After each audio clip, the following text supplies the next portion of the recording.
So I think if we talk about, the ADC, the Yeah. BCMA targeting ADC, belantamab.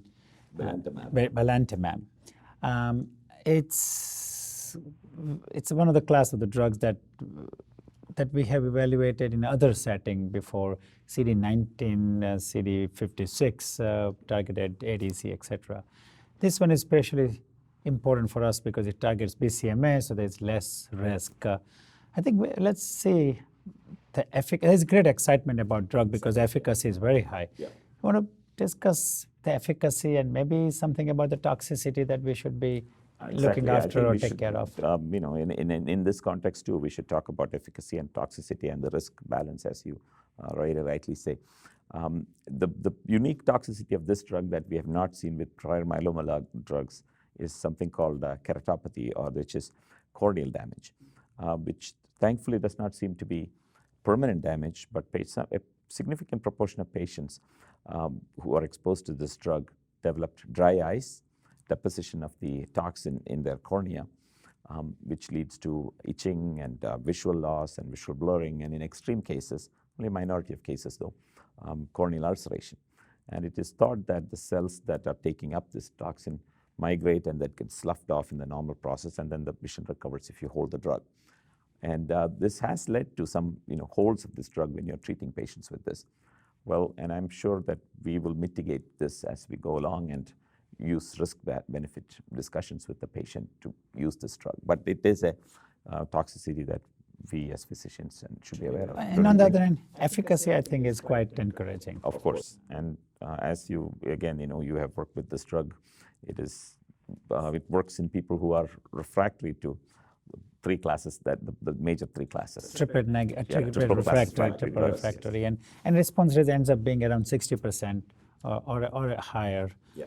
So that drug has, I think, great promise. The second class of drug would be the T-cell engagers. I think they are also very much in this meeting. There's a lot of discussion about more than one different T-cell engager. Would you like to kind of explain the concept of T-cell engager and how it functions, and maybe even how the two T-cell engager which has gone to clinic so far, what do you think, your opinion on that? Yes, actually, this is a class of drugs that is used in other hematological malignancies, in a drug that's approved called belantamab against CD19 in leukemia, pediatric leukemia, and another one called inotuzumab, which works against CD22.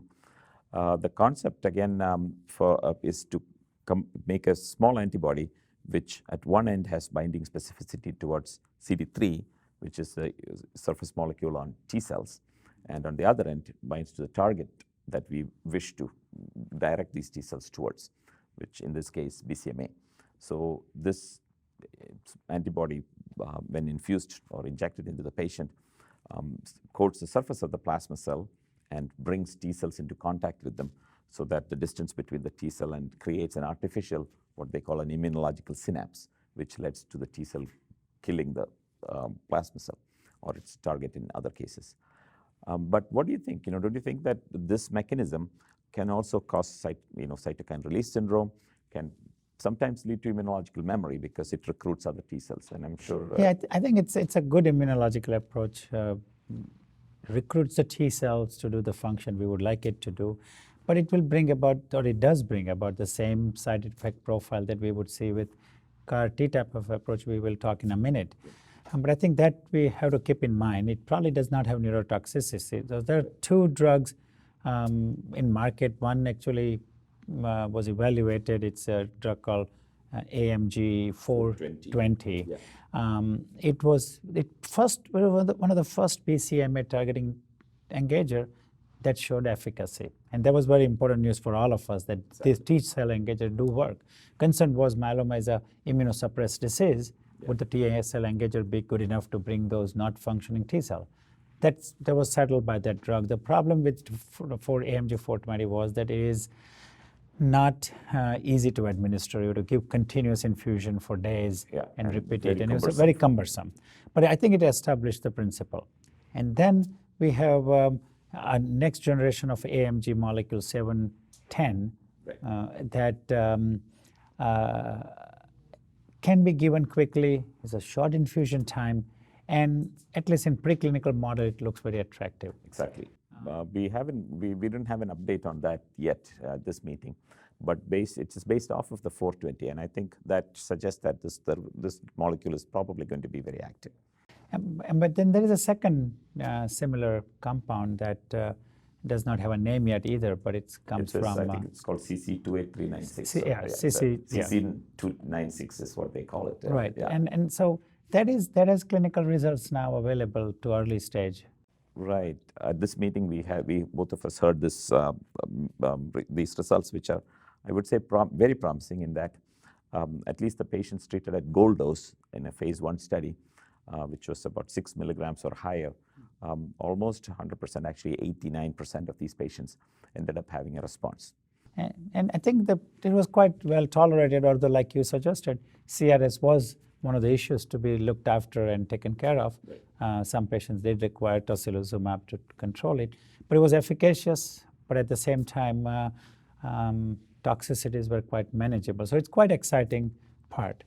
And then the third component to the BCMA-directed treatment, which probably is the most exciting component so far with vast experience, is the CAR T cells. Absolutely. And CAR T cells stands for chimeric antigen receptor expressing T cells.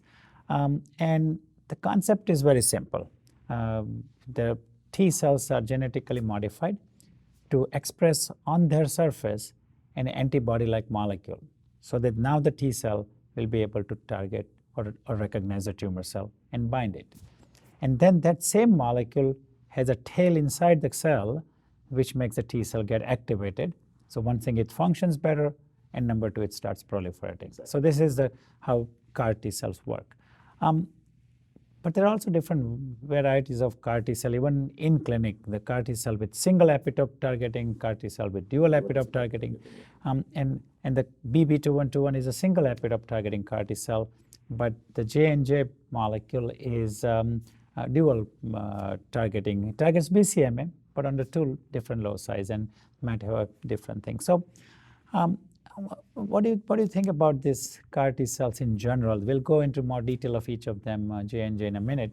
But in general, what's your feeling about, or the enthusiasm about the CAR T cells?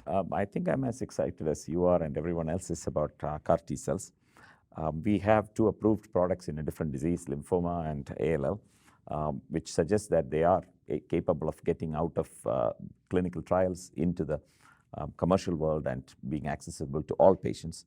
Right now, our CAR T trials in myeloma, hundreds of patients have been treated on various CAR T trials, both in the United States and in China, and some in Europe too. And I think in the BCMA targeting world, we have shown with multiple CAR T cells that they induce responses. The length of responses are variable. They can sometimes get patients into minimal residual disease negative status. And I think all of these are exciting. But the space, again, is a very immature space at this point, and we still have to go some ways before we discuss where they fit in and how we use them, I think. No, I totally agree with you.